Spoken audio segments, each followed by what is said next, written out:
This, just the term mm, school-based violence sounds so strange to me. right. Should we lie to make them feel safe? Absolutely not. Nope. Best we can do is to prepare them. And pray. Yeah, We shouldn't blame the school system. We shouldn't blame games. We shouldn't blame. oh, Schools are still the safe haven we used to think they are. and how do we assure our children that the school is safe?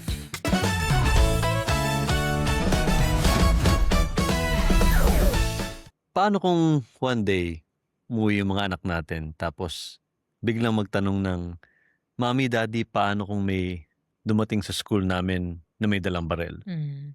Or something like that. Kahit sabihin, kunyari, or something like, paano kung merong gustong manakit sa amin sa loob ng classroom?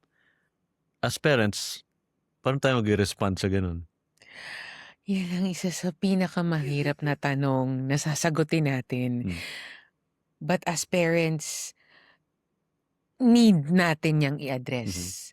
Hindi question yung baliwalain ba natin? It's a must na sagutin natin. Now, to what extent at kung papaano natin i-explain ang mga pangyayaring ito at kung papaano natin sila gagawing handa sa mga sitwasyong ito without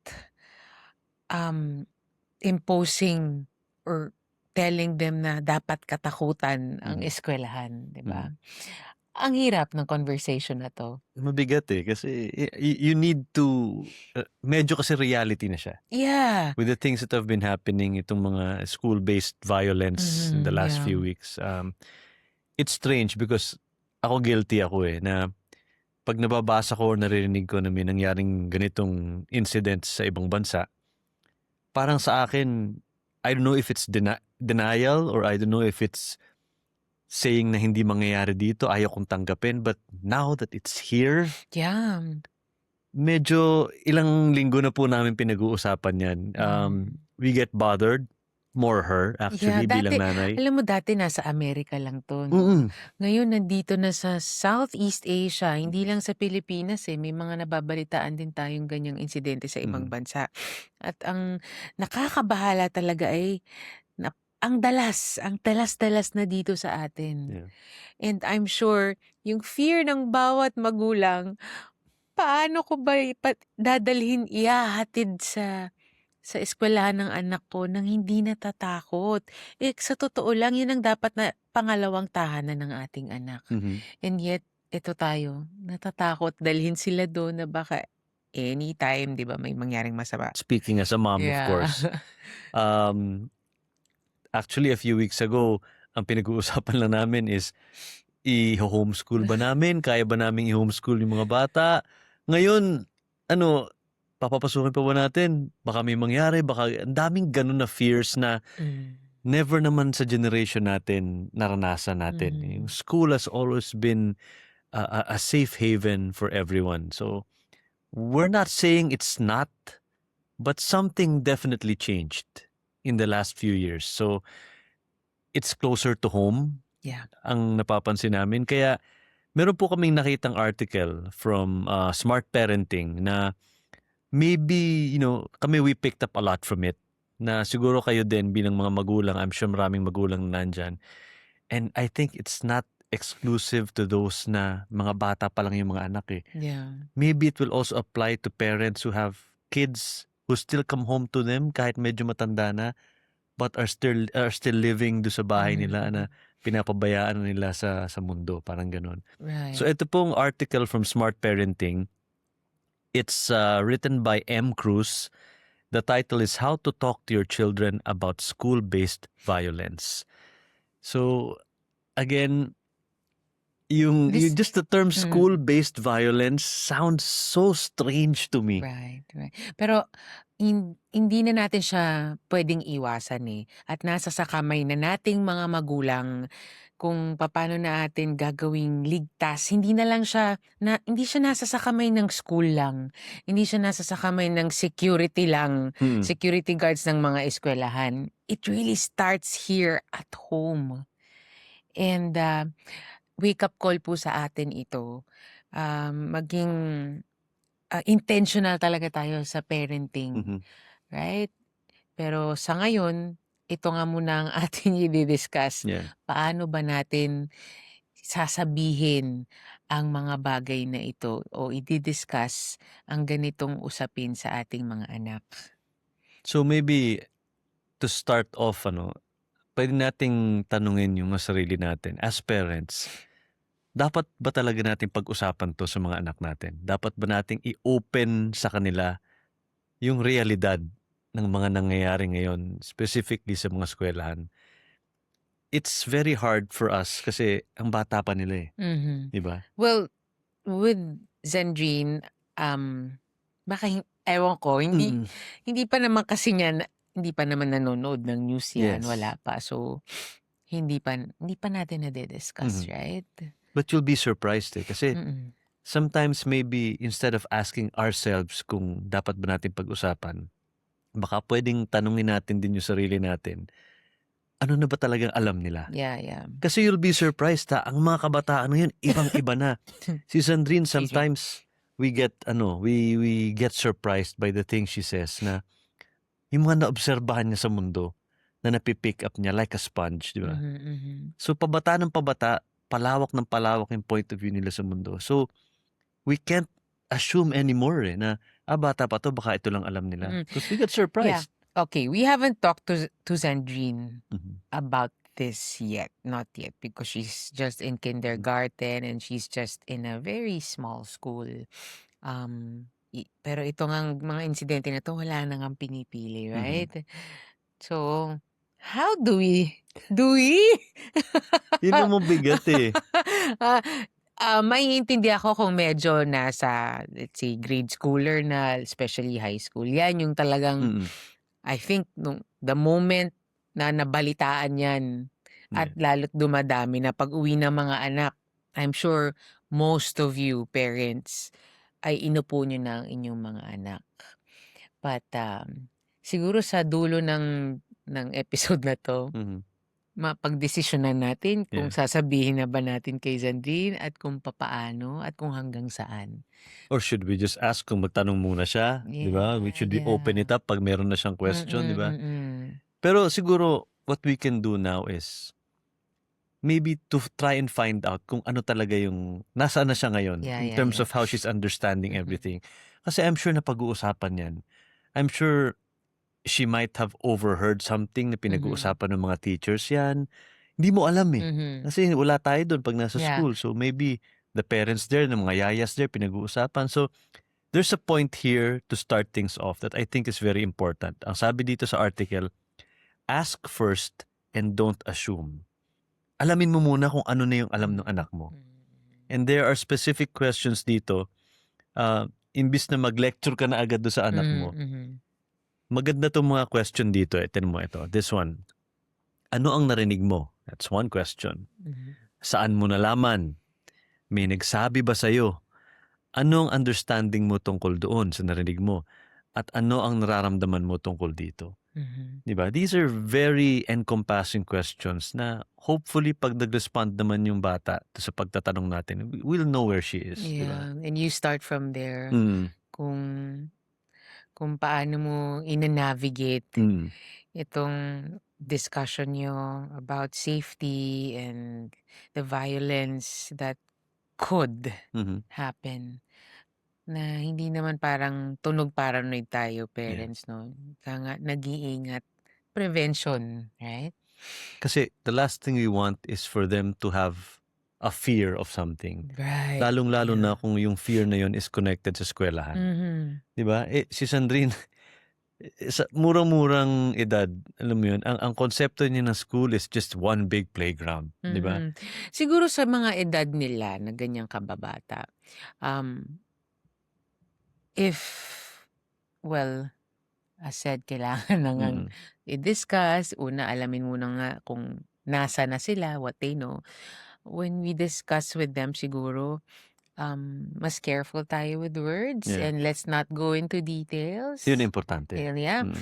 like maybe as young as her and yung mga early grade schools, maaaring medyo magfi-filter naman ho tayo ano. Mm. Hindi naman puwedeng karumal-dumal din yung mga salitang gagamitin natin. Yeah. So what are those words? How do you ask? How do you say? How do you explain? Ayun, maybe those questions na nabanggit namin kanina might open things up, ano, Mhm, get to understand where they are. mhm, Etong next chapter na 'to is very important as well, eh. These are the signs, telltale signs. Paano malaman kung yung anak niyo ba ay takot? mhm. Is your child actually scared? Diyan din sa article na Mm. 'yan, in-explain nga nila na siyempre you'll have deeper conversations if your children are a bit older. Mhm. But with children na mas bata, um, yung simple questions na, um, "What do you feel? Do you feel scared?" Mhm. Yan, eh, yung mga simple na mga words na kahit papaano naiintindihan na, eh. Mhm. Do you feel scared? Um, Sad? Do you feel that you're unsafe? Ganyan. And then maybe we can tell them na you can always go to your teacher for Mhm. help. And you can always tell mommy, Yeah. yan. Yung may mga gentle na mga paalala. But syempre pag sa mas matatanda, iba na Mhm. kasi mas nakakaintindi na sila. Maybe if we take it that way, baka just a simple knowledge na concern tayo sa nararamdaman nila Mhm, might mhm. be a big help sa pag-open up nila, 'di ba? Mhm, Kung mhm. ano yung nararamdaman nila. Eto namang mga signs po na binanggit namin kanina na puwede niyong mapansin, ano. Hindi naman kasi minsan hindi naman sasabihin, "Mommy, Daddy, natatakot ako," or "Mommy, Daddy, hindi ako sure sa ganito." Mhm. Minsan they're not vocal, eh. Sa sobrang murang edad nga naman hindi naman mag-o-open up 'yan basta-basta. But there are signs according to this article na puwede mong makitang manifestation po ng fear, ng takot sa mga bata. Maybe minsan ayaw munang pumasok. Mhm. For some reason ay ayoko munang pumasok or, "Mommy, Daddy, wag muna kayong umalis paghatid sa'kin. Stay Mhm. muna kayo sandali." Those are a few signs. Tapos minsan nagiging tahimik daw masyado, May withdrawal may na. withdrawal na, oo. Hmm. Minsan sa gabi hindi makatulog. May kakaiba sa mga kinikilos ng Mm. iyong anak, right? Tapos tanong ng tanong kung nasaan ka na, yung meron silang question sa paulit-ulit nilang tinatanong parang naghahanap sila ng answer na 'pag hindi pa nila nadinig, they'll keep on asking. Tapos extra clingy. Mhm. According to this article po, these are signs na posibleng may kinakatakutan po yung mga anak natin. So just be mindful about these signs na maybe they're handling fear in a different way. Mhm. 'Di ba? Mhm. Gano'n. And it's best to when you see these signs, start the conversation. Yes. Kamustahin mo na po ang anak mo. Mhm. And, magandang yun nga, intentional parenting, be present. Yeah. Hindi lamang yung magkatabi kayo pero nasa phone ka or Mm. I know this, as a parent, busy kayo sa trabaho, busy rin sa gawaing bahay, Mm. na akala natin basta nandiyan ang anak natin okey na, 'no? Maging, maging open tayo. Yeah. Yun yung bagay din na maybe in your household back then open Mhm. kayo kasi kami hindi. Mhm. Oo, nakuwento ko na 'to dati. So, I think ito yung mga bagay na gusto ko ring baguhin as a parent Mhm. na, talagang kilalanin po ang ating anak. Yeah. That's very, very important Mm. nowadays. Iba na po talaga ang kabataan ngayon. I mean, diyan nga nag-uugat yung mga kabataan na nga nagko-commit ng crime, right? Yeah. Biglang hindi mo kilala saan nanggaling, ano nangyari sa kanya, eh. Top student, okey naman siya, akala natin okey but no, Mhm. they're going through something. And yun nga, eh, just to stress itong nabasa ko sa isang article, maybe we shouldn't blame the school system, we shouldn't blame games, we shouldn't blame Oo, all of these things. Baka puwede nating tuunan ng pansin yung pinagdadaanan ng bata. Dun yung core nun, eh. Be sensitive enough to know kung anong maybe a psychological problem or a trauma that the kid is going through na maybe dun natin pwedeng tutukan, hindi yung mga Alam mo, may gusto akong sisihin sa mga eto nangyayari na, patay ngayon, eh. tayo. Simula na po Hindi, tayong magulang. okey, okey, okey. Tayong magulang kasi, um, I feel na too sheltered ang mga bata ngayon. Mhm, Um, Parang hindi natin ba sila masyadong napapagalitan mhm, or yung way of parenting natin, um, we're I don't know, iba, eh. Kailangan nga natin balikan kung paano ba tayo pinerent ng mga magulang mhm, natin 'no, na pagka mayro'n tayong pinagdadaanan, alam mo 'yun, ikikibit-balikat natin, kaya mhm. natin 'to, iiyakan lang natin ngayon, bukas okey na tayo. But this generation, dinidibdib nilang maigi ang mga problema Yeah, na tayo nagagalit ka na because of that? You know, hindi natin puwedeng ganunin lang kasi nga yeah. magkaiba, right? So, um, yeah, ito yung mga fears natin as parents na hanggang ngayon, lalo tayo bata pa yung mga anak natin, and I'm sure kayo rin kung ano mang edad ng anak niyo, fears natin 'yan kung papaano ba natin sila aalagaan in such a way na hinahandaan din natin sila Mhm, sa mga hirap ng buhay. How do we prepare them to fight? And how do we tell them na kapagka natatakot ka, kapagka may pinagdadaanan ka, you can always ask help. You can always yeah. ask mommy and daddy's help, right? Yung tibay ng pagkatao sa Mhm. bahay nagsisimula yan. I think Yeah, it's yeah. that's where the base begins, eh. Kung matibay yung pinangahawakan niya dahil na-develop sa bahay yung confidence sa sarili, yung strength, yung decision making, yung tiwala ng magulang sa kanya. Just the fact that you trust them with even the most menial things, responsibilities at home, nagpapatibay ng personality yan, eh. Yeah, yeah. I remember sa amin nun pagka meron kanya-kanyang toka, eh, sa magkakapatid, 'di ba? 'Pag hindi mo nagawa yung role mo parang ang laking-laking kasalanan, and they make you feel that you made a mistake by not fulfilling that responsibility. Eh, karamihan sa mga bata ngayon ginagawa na lahat para sa kanila. Naglalaro na lang diyan sa isang kanto, Well, somehow, we're guilty. I'm guilty. I'm mhm. guilty. Yeah. It's just a different world. I mean, the world they live in ibang-iba na Yeah, talaga, eh. yeah. And yun nga, with Mhm. all the tablets there and the Yeah, social media, naku, napakarami pong factors talaga kung yes. bakit nangyayari ito Hmm. ngayon. Anyway. Yeah, nabanggit mo na naman yung parents. Mm, Eto is another point. Point mhm, number 4 from the article. Nakalagay dito, stay calm because your child is watching you. mhm. Importante po yan. Nabanggit na natin to paulit-ulit that children are sponges. They Yeah. absorb everything. Words, emotions, reactions. Napapansin po nila yan. So, Mhm, we should be mindful also of the things that we tell them. Even the most yung mundane reactions, eh. For example, may napanood tayo sa balita, ang reaksyon natin ang laki-laki, negatibo agad, na tapos minsan paparinig natin na, "Safe pa ba? nakakatakot Oh, na. safe pa ba sa school?" Nakakatakot ng Oh, pumasok sa oh, school, 'di ba? oo. Eh, di kung gano'n kalaki yung reaksyon ng magulang, ano pa Mm, yung takot nung mismong batang papasok sa eskuwelahan. yes. So, kung meron kayong ganyang takot, i-discuss niyo na lang muna behind closed doors, Mhm, 'di ba? Kasi, um, ayaw mong gano'n yung pakiramdam ng anak mo, mhm, that she's unsafe, yeah, and then dadalhin mo siya sa isang unsafe na place, true. right? Ang laking bagay nun, eh, na well, just remember that the first few learnings of life sa inyo niyo nakikita ng mga anak yan, eh. So just be mindful of that, na be careful of what you show them, be careful of the reactions, the words. Kahit si Hazel nga minsan 'pag napapamura ako, eh, tao lang naman, 'di ba? 'Pag may reaksyon ka malaki, nahahaluan ng mura, sinasabi niya sa'kin, nire-remind niya sa'kin, "Uy, 'wag, nakikita nila, baka sabihin nila, if daddy can say it, I can say it too," 'di ba? Eh, pa hindi kita ganyan suwayin, Oo, 'di siyempre ganyan.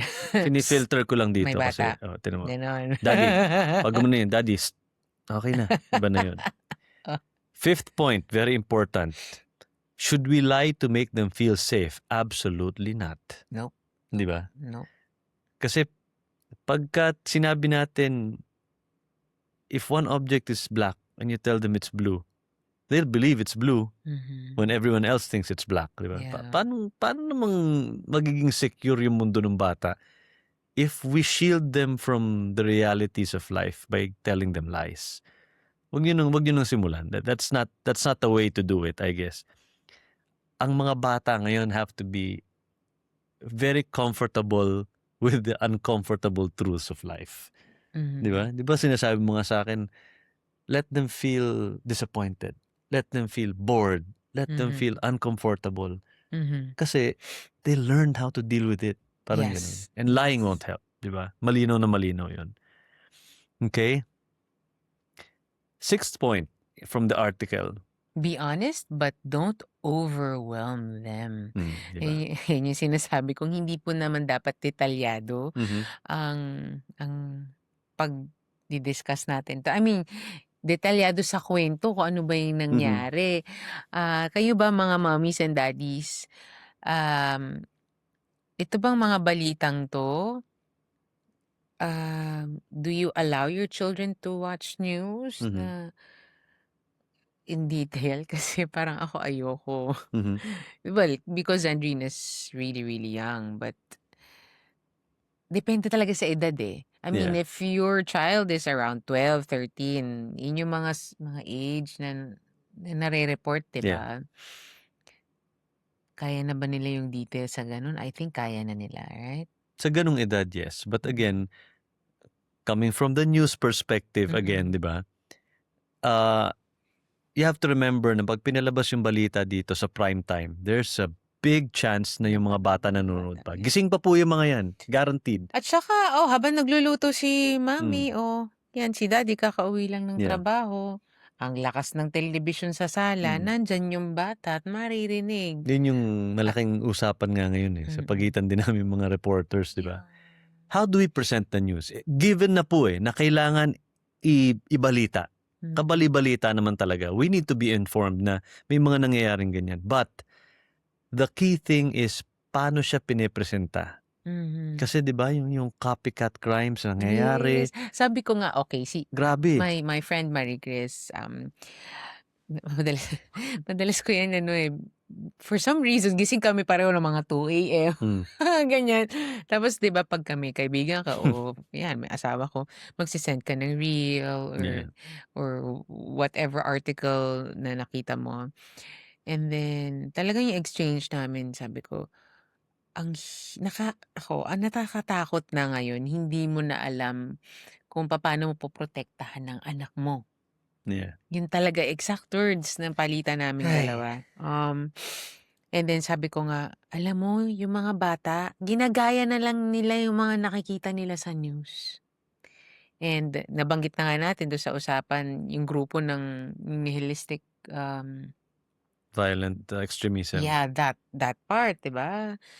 Na ginu-groom. Yeah. Meron po talaga, eh. And, common siya dun sa mga nangyaring insidente. So, how do we protect them, daddy? Ay. How? This is I one think discussing, right? discussing open line of communication, I guess kailangan alam nila that they can tell us anything Mhm. without getting judged. Alam mo yun?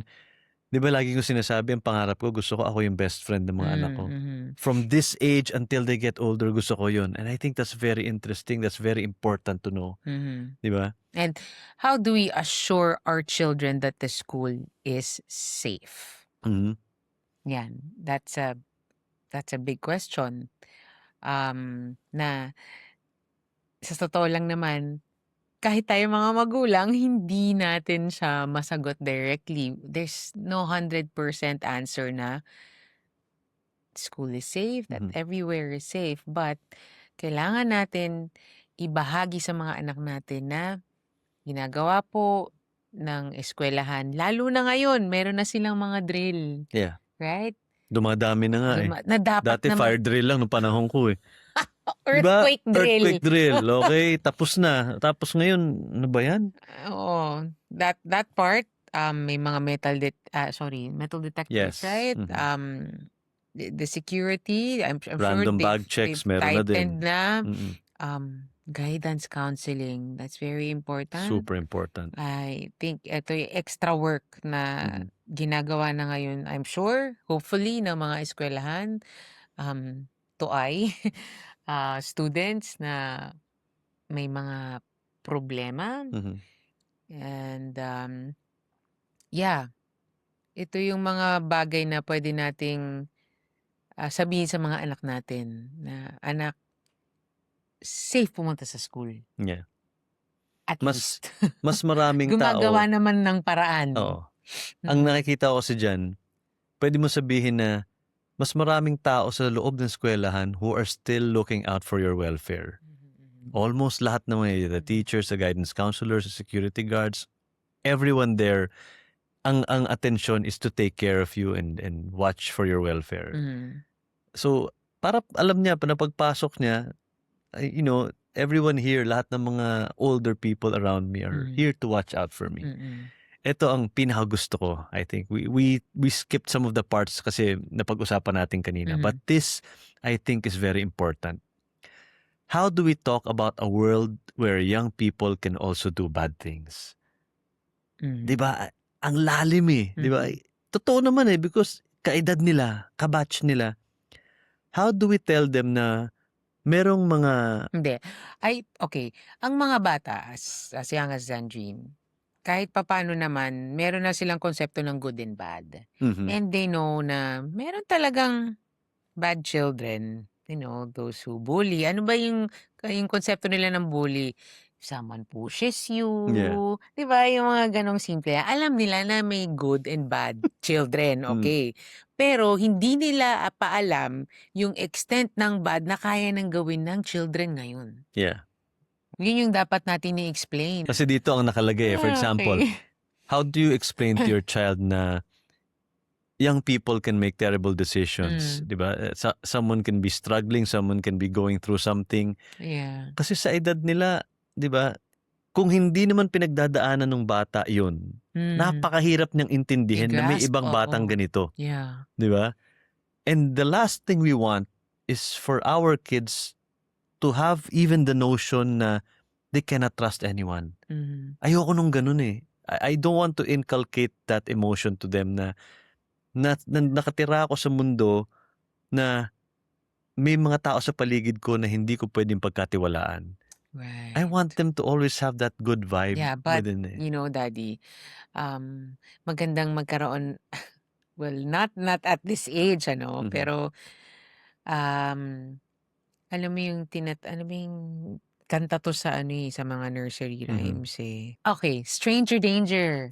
Stranger danger. Okay, Okay. okay. Mm. Um, 'Yan, yung mga simpleng ganyan. Make sure you're always beside mommy or Mhm, daddy, never go far from mommy and daddy because alam mo na yung mga sabihin ng magulang, "Oh, baka may kumuha sa'yo diyan, may bumitbit sa'yo diyan." I'm mhm, sure sinasabi natin sa mga anak natin 'yan. But yeah, I think aware naman na sila.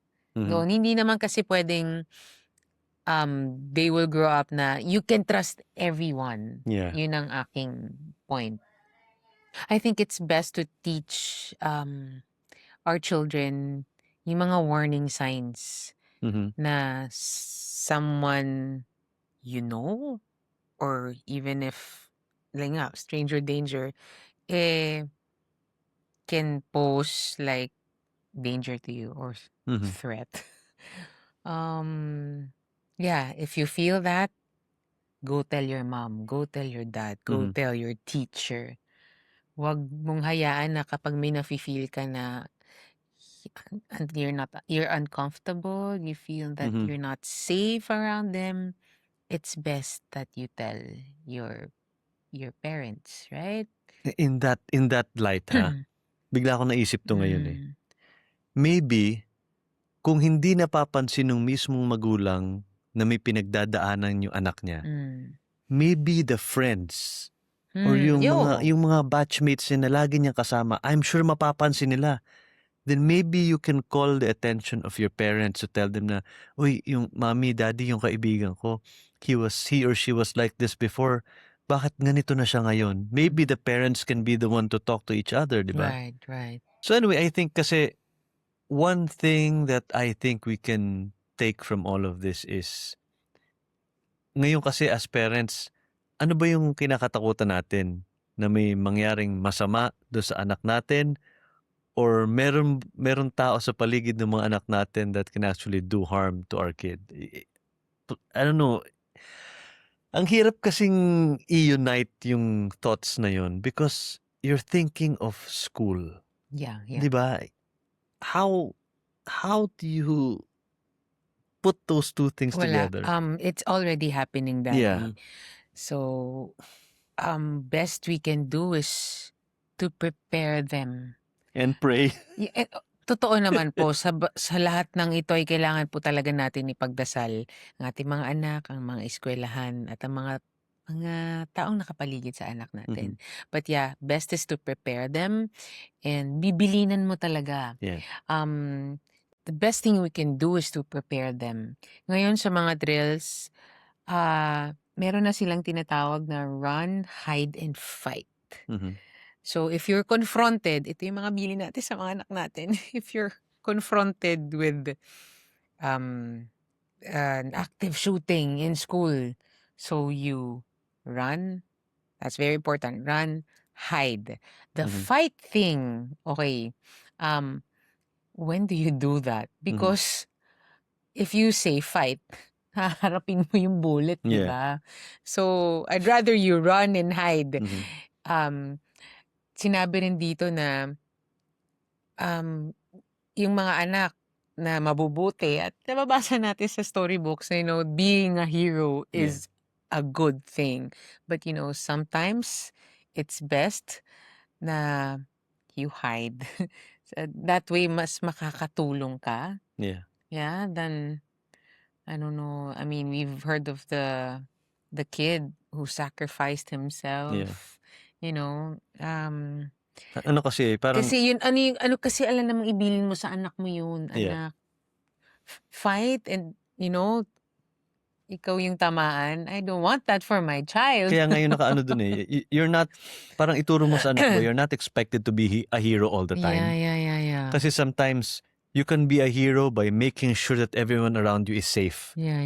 Yung ganun eh. Hindi naman pwedeng ituturo mo na, anak, pag may ganun, laging gagawin mo, tago ka lang. Diba? You also have to teach your kid na to be sensitive about other people around you, diba? Pwede ka namang maging hero or pwede ka namang maging stand-up citizen by helping everyone around you, help them be secure with you. Right, Diba? right. Hindi naman kailangan, labanan mo yung, diba? Lahat tayo magtago tayo sabay-sabay. Yung ganun. But again, it's a case-to-case basis. Yeah. Napakahirap kasing isipin ngayon na this is how our child will deal with the situation pag nandun siya. May mga batang talagang likas na matapang. May mga That's true. batang iba-ibang personality eh. There's a kid that without even thinking, I will take him down. Parang ganun, di ba? So, Meron nga akong nabasa sa mga posts to ng mga nanay mga random na nanay to. Nagdadalawang isip na nga daw siya kung papapasukin niya yung anak niya o mag-homeschool.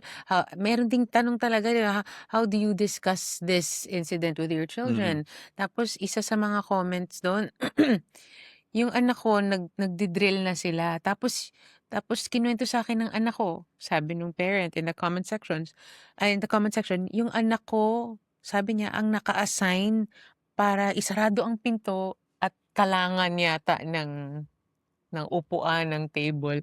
Tapos sabi ng nanay, anak, bakit ikaw? sa lahat ng mga klase mo, Totoo nga naman, mag-aalala ka na yun yung assigned task ng anak mo. But, yeah, ano pang mga reminders na pwede natin sabihin sa mga anak natin? When you enter a place, yeah, well, in school, yung pinag-usapan natin, know where the exits are. yes. Be aware of your surroundings. And trust your teacher. Basta yung don't panic. Don't I panic. guess. That's number one. Don't panic kasi pag nagpanic ka and everyone goes crazy, alam mo yun, mas maraming negative na mangyayari, baka ma-injure pa kayo eh, di ba? So, just trust in the systems that were put in place by your school, di ba? As parents siguro, to close this one, I think ako I don't know if you feel the same way. I still think schools are pretty safe. Alam mo yun? I would like to assume that these are isolated incidents na sana ay hindi na dumami. But again, that would entail a lot of observation mula sa ating mga magulang.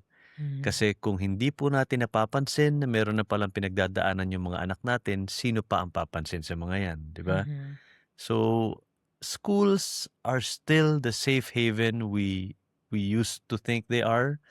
I think yung kapakanan ng mga anak natin within the school grounds are still generally okay, di Yes. ba? Wag lang natin ilagay sa kamay ng eskuwelahan natin Yes. ang seguridad ng mga anak natin.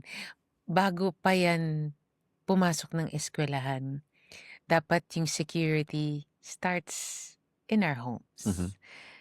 Hindi naman mapupunta sa ganong sitwasyon ng bata kung sa bahay pa lang na-detect na natin, Mhm. natulungan na natin sila.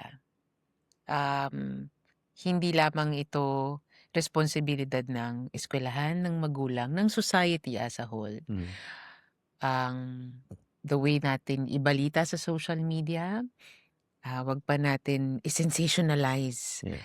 because ang bilis-bilis maka-absorb ng mga bata, ginagaya nga nila. Uso na pala ito, gawin Yeah. natin. And then, yun nga, naku-curious sila for sure. Ano itong mga sinasalihan nilang grupo?